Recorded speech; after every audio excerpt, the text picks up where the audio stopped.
বিদ্রোহী কবি। বিদ্রোহী কবি যখন ছোটবেলায় যখন কলিকাতার আশা শুনেছিলেন, তিনি একটা রুটি দোকানে চাকরি করতেন।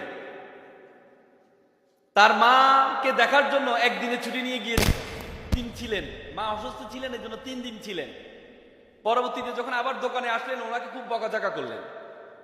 উনি তো একটু বিদ্রোহী মানুষ, উনি বকাঝকা সহ্য করতে পারেন না, উনি বের হয়ে গেলেন, চাকরিই করব না। পরে গিয়ে আপনাদের ত্রিশাল অঞ্চলের একজন দারোগা ছিলেন, রফিজ উদ্দিন। উনি কলকাতায় জব করতেন।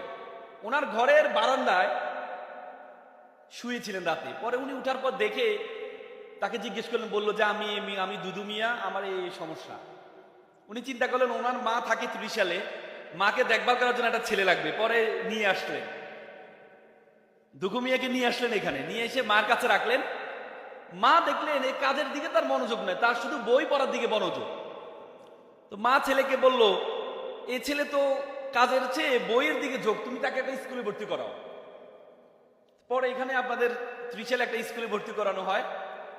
ভর্তি করানোর পরে ক্লাস 8-এ যখন উনি পড়েন, তখন ফার্সি ভাষায় একটা সাবজেক্ট ছিলেন। বাঙালি যারা, তারা এটা পারতেন না, খুব বেশি ভালো পারতেন না। সবাই ফেল করলেন, একমাত্র স্টুডেন্ট যিনি 96 পেয়েছেন না। এখন সবাই ফেল করছেন, যিনি টিচার তারও তো একটা আত্মসম্মানের বিষয়, সবাই ফেল করলো। তো পরে 5 মার্কস বাড়িয়ে দিয়ে সবাইকে পাশ করানো হলো। কবি নজরুল গিয়ে বললো, আমাকেও 5 মার্কস বাড়া দিতে হবে। শিক্ষকরা তো বিপদে পড়লেন, পাইছে 96, 5 যদি বাড়াই তাহলে তো 100-এর উপরে চলে যায় না। বলছে না, তোমাকে বাড়া দেওয়া হবে না। তো সে বললো, যেখানে বৈষম্য আছে আমি সেখানে পড়বো না, কোনো বৈষম্য সমাজে আমি পড়বো না। আজকে সেই নজরুল আজকে আমাদের জাতীয় কবি হয়েছে।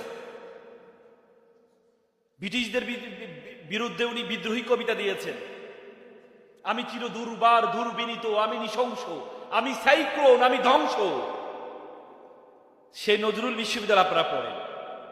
নজরুল আমাদেরকে শিখিয়ে দিয়েছেন, নজরুল আমাদেরকে বুঝিয়ে দিয়েছেন, আমরা বাঙালি জাতি হিসাবে সবসময় মনে করি সুযোগ সুবিধা মামা লাগবে বড় হওয়ার জন্য।